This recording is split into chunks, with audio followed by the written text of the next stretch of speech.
Hi, I'm Matt Hillebrand, and I'm right in front of a GE condensation dryer. This is a model GFT14. And what's nice about a condensation dryer is that you don't need external venting. So we're actually in an apartment, and cleaning out external vents in an apartment is pretty much impossible. So this is a great option. With these, they're going to be lower energy consuming products.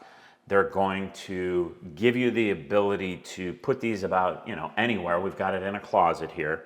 And they work really well as long as you're using your washer the way it needs to be used. So if you're not overloading your washer, if you're not putting too much detergent in your washer, the washer will extract as much water as needed so that your dryer will work efficiently.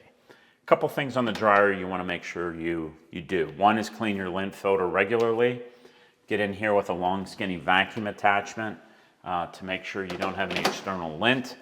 And on this unit, we're also going to have a separate external option for lint catching. And if you notice, this one needs to be cleaned out a little bit, but just take this over to the sink, clean it out, make sure you dry it properly, and then get in here and just clean all of this out. This probably should be done once a month, or if you're doing excessive loads, you may want to do it a couple times a month. So, but in terms of using the machine, so anything you've put into the washer, go ahead and put it in the dryer. I don't recommend putting rubber back rugs in your washer or your dryer because you're just going to cause a lot of problems. So be sure to keep that in mind.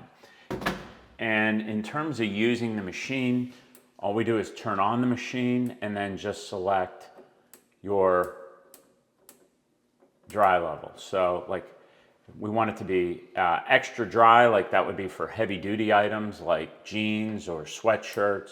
Low would be delicate items, and then just hit your start button. You also have a couple different options on your control panel. So if you did want to make a change, you can do that. And then just hit your start button. Pretty straightforward. If you have any questions, comment below.